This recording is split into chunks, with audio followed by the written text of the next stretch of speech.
Le train marchait bien. Sans galéjade, ce foutu chouchou marchait du tonnerre d'Arès. Tous les nazes qui me conspuaient sur terre parce que j'étais trop perfectionniste, trop tatillon, quand me tachis la talon. Quand la guerre a commencé, ils faisaient pas mieux les mecs. Pour alimenter le bousin, j'avais mis en place des usines à charbon. Tout seul, oui. Bon, le pétrole, ça viendra plus tard, quand j'en trouverai. Bien sûr, j'avais fabriqué depuis bien avant les rails et les locomotives avant de m'atteler à un truc aussi beau. Non mais regarde ça, Marguerite! On pourrait presque en faire un musée!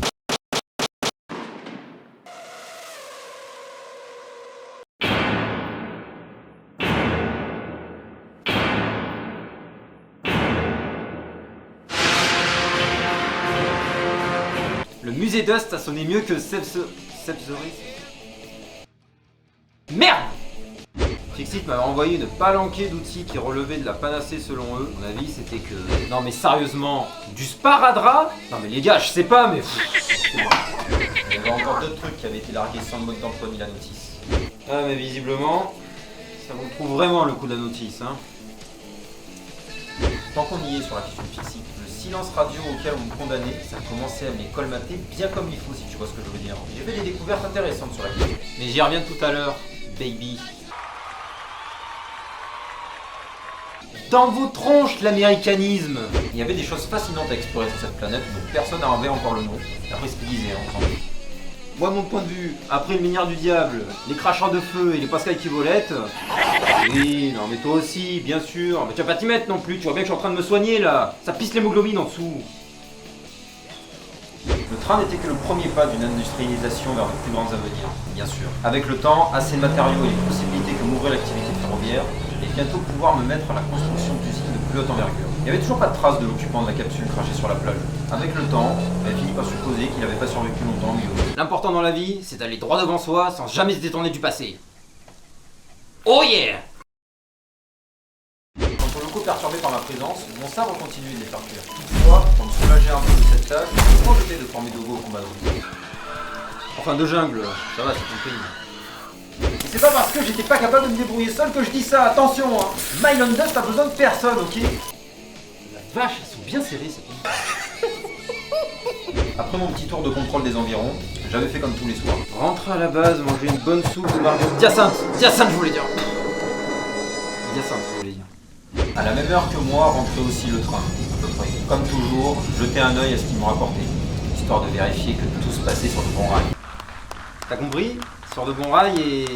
Ouais oh, ça va, j'ai été blessé, hein, un peu de compassion. Sauf que là, il y avait un cadavre de Dogo. Pas Dogo, Dogo.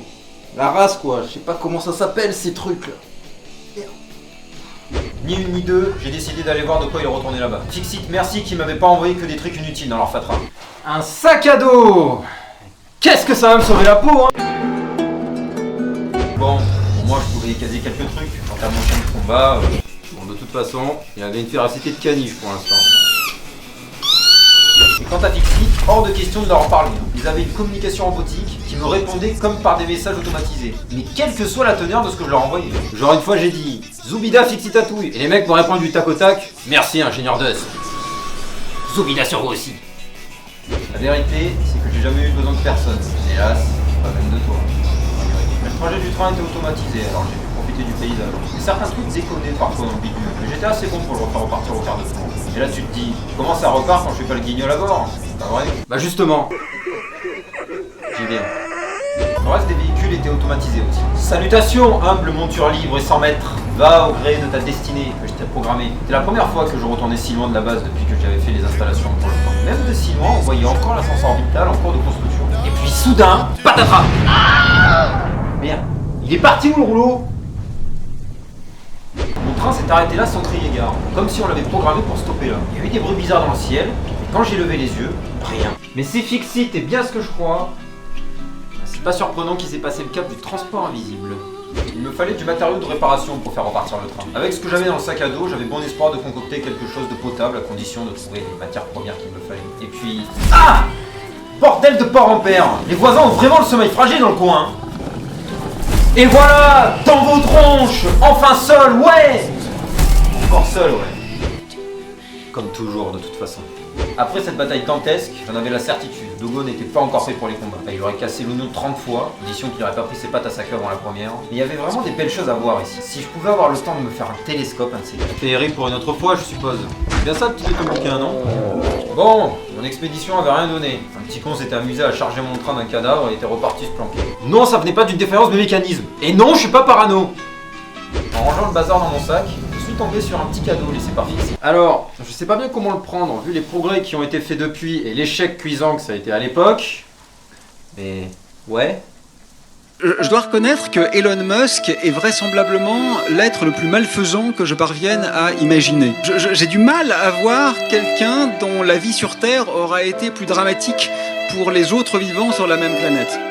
Un hommage, on va dire. Hein. Ma conclusion sur Fixit, au fait. C'est des aliens. Hein. Doublé de trolls si on veut, mais c'est des putains d'aliens ces trucs. Alors pourquoi pas, moi je dis. Hein. On a bien eu droit à des visites extraterrestres pour nous apporter le velcro.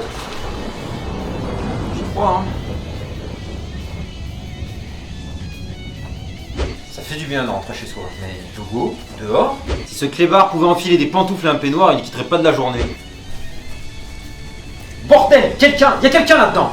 Sortez de là. Allez, sortez de là où ça va mal se passer pour vous. Vide, plus personne maintenant. Et Dogo n'a pas ouvert la porte tout seul. Il est temps que je m'équipe comme il faut. Il y a quelqu'un d'autre sur cette planète. Viens, enfoiré, vas-y, montre-toi. Tu comptes jouer à cache-cache combien de temps encore? Tu me fais pas peur, hein, moi, t'entends? Après les incidents de ce soir, je peux plus me voler la face. Les systèmes de surveillance, c'est un moyen de déplacement rapide auquel cet enfoiré n'aura pas assez pour le saboter. Il me faut ça au plus vite. C'était pour bâtir de l'ingénierie de pointe que j'étais venu. Pour fuir la guerre et tu sais déjà tout ça, Marguerite.